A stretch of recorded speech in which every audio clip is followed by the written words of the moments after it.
16 साल का उनका बेटा सोंडा दोनों हाथों में तलवार लेकर जब रक्त बहा रहा था, उस समय से आवाज आई। मुगल सरदार देखकर दांत पर हाथ रखकर, मुंह पर हाथ रखकर कहते हैं, या अल्लाह ताला, क्या खाके जनाए? तलवार चलाता तो रुकता ही नहीं है, मारते काटते हुए एक नए इतिहास का निर्माण किया। हम जैन वीरों की संतान हैं, कायरों की संतान नहीं है। मैं बहुत प्रसंग सुना सकता हूं, बहुत प्रसंग सुना सकता हूं।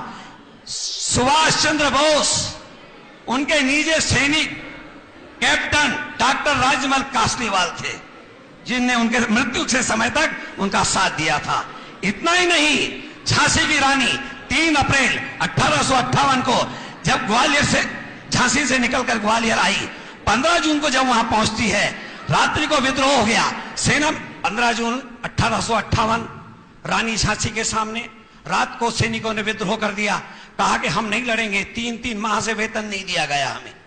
उसी में ग्वालियर राज के खजांची अमरचंद बाठिया को बुलाया गया और कहा, अमरचंद जी आप हमारी सहायता करें। कहा आप क्या चाहती हैं? हमें राजकोष से धन दे दें। उन्होंने कहा मैं राजकोष से धन दूंगा, मैं जैन हूं, पहले अपने धन का समर्पण करूंगा, उसके पचास राजकोष आपको दूंगा। दोनों कोष उन्होंने जब उनको दिए, 5-5 माह का वेतन उनको दिया गया। 18 जून 1858 को लड़ते हुए झांसी की रानी गोदूली बेला में संध्या के समय बलिदान हो गई। 19 जून को अंग्रेजों का राज हो गया। अमरचंद बाठिया को गिरफ्तार कर लिया गया। उनकी उम्र काफी थी।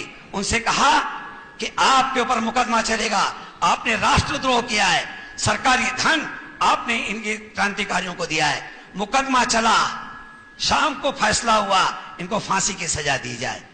20 जून को उनको कहा गया आप माफी मांग लीजिए। उनका माफी नहीं मांगूंगा, मैंने राष्ट्र धर्म का निर्वाह किया है, माफी नहीं मांगूंगा मैं। उनको चाबुक से पीटा गया, माफी नहीं मांगी। उनको मुर्गा बनाया गया, माफी नहीं मांगी। 21 जून की शाम को उनके मासूम पोते को तोप के गोले से उड़ा दिया गया, फिर भी माफी नहीं मांगी। 22 जून को दोपहर में उनके घर के सामने उन्हें नीम के पेड़ से लटकाकर फांसी की सजा दी गई। 3 दिन तक उनके शव को लटकाया रखा। उसके पश्चात उनके प्राणांत हुए। मेरे मित्रों, हम नहीं जानते कि अमरचंद बाठिया जैन थे। गुजरात के राजा पर मुगल आक्रमण हुआ। वहां के राजा ने तय किया युद्ध करेंगे। अपने सेनापति को बुलाया, उसका नाम था आबू जैन। सेनापति जब आया, उससे कहा सेना की क्या तैयारी है? उनका महाराज पूरी तैयारी है, रणसिंगा फूंकिए, युद्ध प्रारंभ हो जाएगा। रणवाद्य बजे, जमकर युद्ध हुआ। आबू जैन दोनों हाथों में तलवार लेकर जमकर युद्ध कर रहा है, रुंड मुंड काट रहा है। संध्या का समय होने लगा। युद्ध सूर्योदय से सूर्यास्त तक होते थे। संध्या का समय हुआ, घोड़े से नीचे कूदा, दोनों तलवार म्यान में डाली, हाथ धोए, कपड़ा बिछाया, प्रतिक्रमण करने के बैठ गया।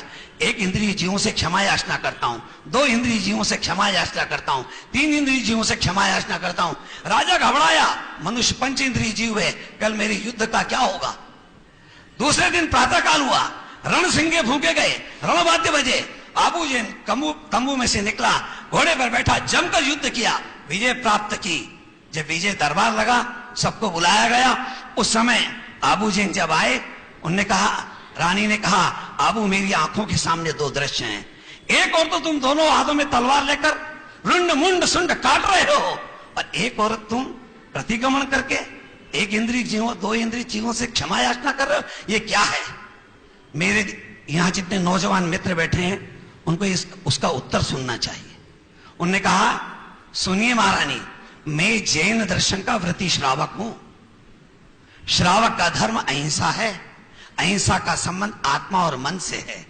मैंने अपनी आत्मा की दृढ़ता और मन की निर्मलता के लिए मैंने प्रतिक्रमण किया है। ये मेरा व्यक्तिगत धर्म है, मगर ये शरीर इस राष्ट्र के अन्न से बना है, इसलिए इस राष्ट्र के लिए युद्ध कर मैंने राष्ट्र धर्म का पालन किया है। दुनिया में जैन धर्म एक ऐसा धर्म है जो व्यक्तिगत धर्म और राष्ट्र धर्म की स्पष्ट व्याख्या करता है। जिस समय श्रवण बेलगोला पर आक्रमण करने के लिए आया, तो वीर खड़ा हो गया और उसने कहा, मैं अपने मंदिरों को टूटने नहीं दूंगा।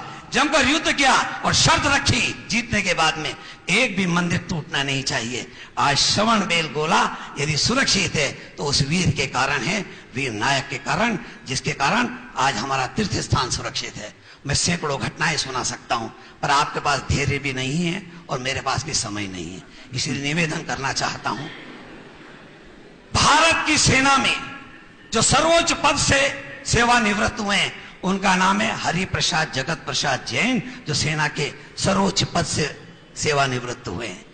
इंदौर का गौतम जैन राजौरी के युद्ध में लड़ते लड़ते बलिदान हो गया, जिसकी उम्र मात्र 26 वर्ष की थी। एक जैन दिगंबर जैन युवक 26 वर्ष का काकौरी के राजौरी के इस युद्ध में बलिदान हुआ। अभी अभी की घटनाएं, बहुत लंबी घटना नहीं।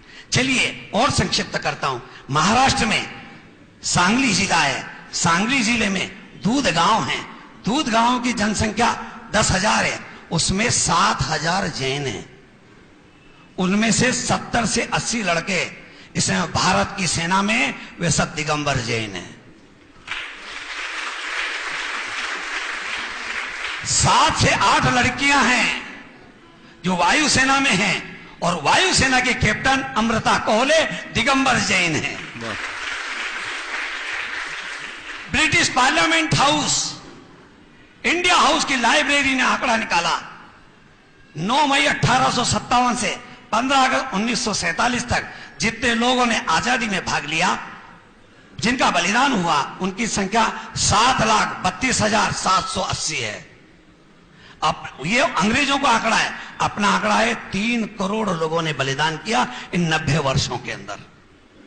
ये जो आंकड़ा है 7,32,780 लोगों का, इनका शोधन किया गया। अगर आपको गौरव लगे तो ताली बजाना। इस संख्या में 4,800 जैन पाए गए हैं।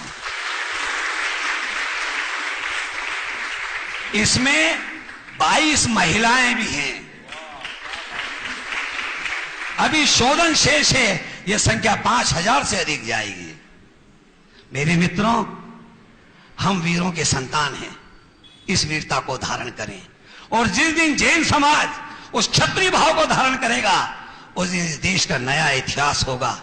अभी इस समय हम तो बनिए बन गए, अगर उस क्षत्रिय भाव को कोई चीज ने जीवित रखा है, इन जैन मुनियों ने रखा है, इन साधुओं अर्चकों ने रखा है। ये क्षत्रिय तेज है जिनने संकल्प लिया है दिगंबर रहने का, और कितनी भी बाधाएं उन सबको कुचलते हुए मार्ग बना लेते हैं। ये क्षत्रिय तेज है, ये क्षत्रिय संकल्प है।